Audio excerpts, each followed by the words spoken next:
Untuk yang pertama yaitu ada 3 strategi analisis. Jadi 3 strategi analisis ini yaitu di antaranya adalah persiapan dan pengorganisasian data, lalu ada reduksi data dan juga menyajikan data. Untuk yang pertama, persiapan dan pengorganisasian data ini terdiri dari data teks seperti dalam transkrip atau data gambar seperti dalam foto untuk dianalisis. Lalu yang kedua ada reduksi data. Jadi, mereduksi data menjadi tema melalui proses pengkodean dan pemadatan kode. Lalu ada menyajikan data. Ini adalah step terakhir, yaitu akhirnya menyajikan data dalam bentuk gambar, tabel, atau diskusi. Untuk yang selanjutnya itu ada tabel 8.1 di mana tabel 8.1 ini menyajikan prosedur analisis umum seperti yang diilustrasikan melalui tulisan 3 peneliti kualitatif. Untuk strategi yang pertama yaitu ada ide sketsa. Menurut Huberman dan Miles tahun 1994 adalah tulis catatan margin di catatan lapangan. Sedangkan menurut Wolcott 1994 ini sorot informasi tertentu dalam deskripsi. Lalu strategi analisis kedua ada mencatat. Menurut Huberman dan Miles adalah tuliskan bagian-bagian refleksi dalam catatan. Lalu menurut Wolcott tidak ada. Lalu strategi analisis yang ketiga ada merangkum catatan lapangan, dan menurut Huberman dan Miles ini adalah buatlah draft lembar ringkasan pada catatan lapangan, dan Wolcott tidak ada. Lalu untuk strategi analisis yang keempat, bekerja dengan kata-kata. Menurut Huberman dan Miles adalah buatlah metafora, sedangkan menurut Wolcott tidak ada. Strategi analisis yang selanjutnya ada kode identifikasi. Menurut Madiun 2005 adalah lakukan pengkodean abstrak atau pengkodean konkret. Dan menurut Huberman dan Miles adalah tulis kode dan memo, sedangkan menurut Wolcott tidak ada. Lalu untuk strategi analisis selanjutnya ada mengurangi kode menjadi tema. Menurut Madiun 2005 adalah mengidentifikasikan tema atau pola yang menonjol, sedangkan menurut Huberman dan Miles adalah perhatikan pola dan tema. Sedangkan menurut Wolcott adalah mengidentifikasikan keteraturan berpola. Lalu strategi analisis yang selanjutnya ada menghitung frekuensi kode. Menurut Madiun 2005 tidak ada, sedangkan menurut Huberman dan Miles adalah hitung frekuensi kode, dan menurut Wolcott juga tidak ada. Lalu strategi analisis yang selanjutnya ada kategori terkait. Menurut Madiun 2005 tidak ada, sedangkan menurut Huberman dan Miles adalah perhatikan hubungan antar variabel, dan bangun rantai bukti yang logis. Dan menurut Wolcott tidak ada. Lalu strategi analisis yang selanjutnya ada menghubungkan kategori dengan kerangka analitis dalam literatur. Menurut Madiun 2005 tidak ada. Lalu menurut Huberman dan Miles adalah tidak ada juga. Sedangkan menurut Wolcott adalah mengkontekstualisasikan dengan kerangka kerja dari literatur. Lalu untuk strategi analisis yang selanjutnya ada menciptakan sudut pandang. Menurut Madiun 2005 adalah untuk adegan, penonton, dan pembaca. Sedangkan menurut Huberman dan Miles tidak ada. Lalu menurut Wolcott adalah tidak ada. Lalu strategi analisis yang terakhir ada menampilkan data. Menurut Madiun 2005 yaitu adalah buatlah grafik atau gambar kerangka kerja. Sedangkan menurut Huberman dan Miles adalah buatlah kontras dan perbandingan. Dan menurut Wolcott adalah menampilkan temuan dalam bentuk tabel, grafik, diagram, dan gambar. Membandingkan kasus dengan membandingkan kasus standar. Lalu untuk selanjutnya ada spiral analisis data. Jadi yang pertama ini ada mengorganisasikan data. Jadi pada tahap awal proses analisis, peneliti biasanya mengatur data mereka ke dalam berkas komputer. Selain mengatur berkas, peneliti mengonversi berkas mereka ke unit teks yang sesuai, misalnya kata, kalimat, dan keseluruhan cerita. Untuk analisis baik dengan tangan maupun dengan komputer. Dan yang selanjutnya itu ada membaca dan memo. Jadi setelah data ini disusun, peneliti melanjutkan analisis dengan memahami keseluruhan basis data, misalnya menyarankan agar peneliti membaca transkrip secara keseluruhan beberapa kali. Lalu benamkan diri dalam detailnya, lalu mencoba memahami wawancara secara keseluruhan sebelum membaginya menjadi beberapa bagian. Lalu penulis ini menulis catatan atau memo di margin catatan laporan atau transkrip atau di bawah foto, dan ini membantu dalam proses awal penjelajahan basis data. Lalu memo ini berupa frasa pendek, ide atau konsep kunci yang muncul di benak pembaca. Lalu yang ketiga ada mendeskripsikan, mengklasifikasikan, dan menafsirkan data ke dalam kode dan tema. Jadi langkah selanjutnya adalah berpindah dari membaca dan mencatat dalam spiral ke mendeskripsikan, mengklasifikasikan, dan menginterpretasi data. Proses dari pengkodean dan melibatkan pengumpulan teks atau data visual ke dalam kategori informasi kecil. Mencari bukti kode dari berbagai basis data yang digunakan dalam penelitian, dan kemudian menetapkan label pada kode tersebut. Menafsirkan data. Peneliti terlibat dalam penafsiran data saat mereka melakukan penelitian kualitatif. Interpretasi dalam penelitian kualitatif melibatkan pengabstrakan di luar kode dan tema ke makna data yang lebih luas. Ini adalah proses yang dimulai dengan pengembangan kode, pembentukan tema dari kode, dan kemudian pengorganisasian tema menjadi unit abstraksi yang lebih besar untuk memahami data. Ada beberapa bentuk seperti interpretasi berdasarkan firasat, wawasan, dan intuisi. Interpretasi juga mungkin berada dalam konstruksi atau ide ilmu sosial atau kombinasi pandangan pribadi yang kontras dengan konstruksi atau ide ilmu sosial. Selanjutnya yaitu mewakili dan memvisualisasikan data. Para peneliti mewakili data bahasa Indonesia, pengemasan dari apa yang ditemukan dalam bentuk teks, tabel, atau gambar. Misalnya, untuk menciptakan gambaran visual dari informasi, seorang peneliti dapat menyajikan tabel perbandingan atau matriks. Misalnya, terdapat dua bahasa Indonesia, dua tabel membandingkan pria dan wanita dalam hal salah satu tema atau kategori dalam penelitian. Dilihat pada Mills dan Huberman tahun 1994. Sel-sel berisi teks, bukan angka, diagram pohon hierarkis mewakili bentuk penyajian lain. Ini menunjukkan berbagai tingkat abstraksi dengan kotak-kotak di bagian atas pohon mewakili informasi yang paling abstrak dan kotak-kotak di bagian bawah mewakili tema yang paling tidak abstrak. Analisis dalam pendekatan untuk penyelidikan di luar proses analisis spiral umum. Kini dapat menghubungkan prosedur dengan masing-masing dari 5 pendekatan untuk penyelidikan dan menyoroti perbedaan spesifik dalam analisis dan penyajian data. Yang pertama, analisis dan representasi penelitian naratif. Seorang peneliti naratif dapat mengambil orientasi sastra untuk analisisnya, misalnya dengan menggunakan sebuah cerita dalam pendidikan sains yang diceritakan oleh 4 siswa kelas 4 di satu sekolah dasar, oleh Ransow dan Criswell tahun 2002, mencakup beberapa pendekatan untuk analisis naratif. Salah satu pendekatan adalah proses yang dikemukakan oleh Husserl dan Oshkan tahun 1997 yang melibatkan analisis data teks untuk 5 elemen struktur plot, yaitu karakter, latar, masalah, tindakan, dan resolusi. Seorang peneliti naratif dapat menggunakan pendekatan yang menggabungkan berbagai elemen yang masuk ke dalam cerita. Pendekatan ruang 3 dimensi dari Clandinian dan Connelly tahun 2000 mencakup analisis data untuk 3 elemen. Yang pertama, interaksi pribadi dan sosial, kontinuitas masa lalu, sekarang, dan masa depan, dan situasi, tempat fisik atau tempat pendongeng. Yang kedua, analisis dan representasi fenomenologis.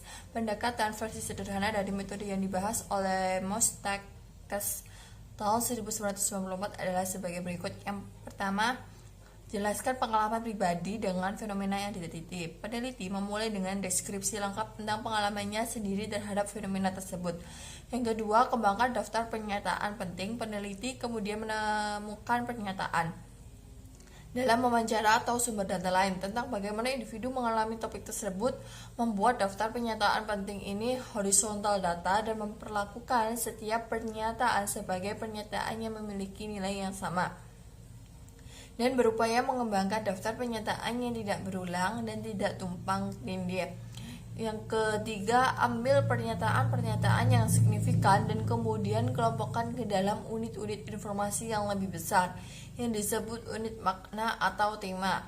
Yang keempat, tuliskan deskripsi tentang apa yang dialami peserta dalam penelitian dengan fenomena tersebut.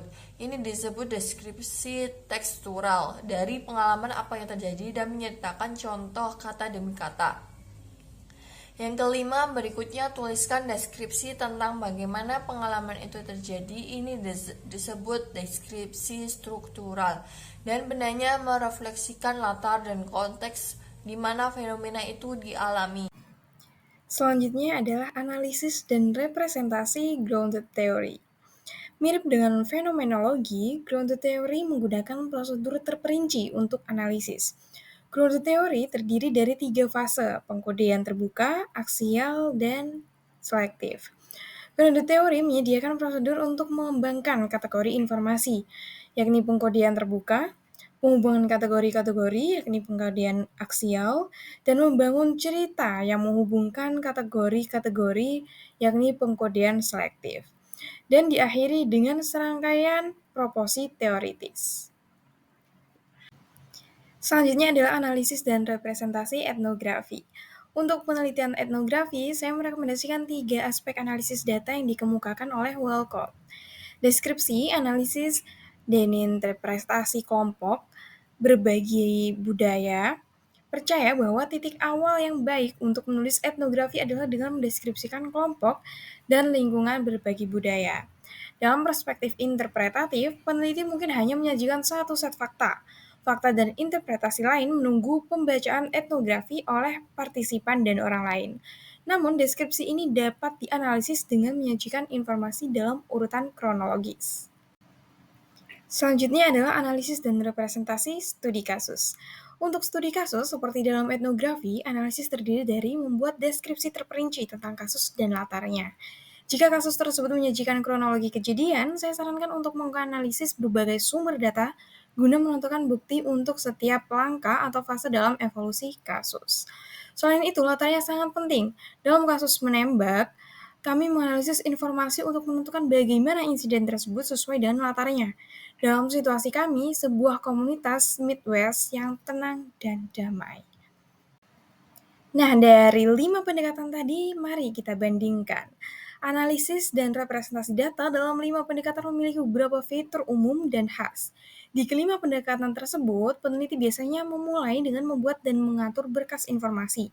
Selanjutnya, proses tersebut terdiri dari pembacaan umum dan pencatatan informasi untuk mengembangkan pemahaman terhadap data dan memulai proses untuk memahaminya. Kemudian, semua pendekatan memiliki fase deskripsi, kecuali grounded theory, di mana penyelidik berusaha untuk mulai membangun teori tentang tindakan atau proses. Yang selanjutnya yaitu Computer Use in Qualitative Data Analysis. Program komputer untuk analisis data kualitatif ini sudah tersedia sejak akhir tahun 1980-an dan semakin canggih dalam membantu analisis teks dan gambar. Wiseman dan Mills tahun 1995 ini meninjau 24 program, sementara Frisch 2012 membahas tentang Atlas.ti dan Corbin dan Strauss tahun 2007 menunjukkan penggunaan MaxQDA untuk grounded theory. Proses analisis data kualitatif ini baik manual maupun dengan komputer ini melibatkan identifikasi segmen teks dan atau gambar, lalu pemberian label kode, pencarian segmen dengan kode yang serupa dan pengembangan pola. Tetapi pengkodean dan pengkategorian ini tetap menjadi tanggung jawab peneliti, bukan dari program komputer.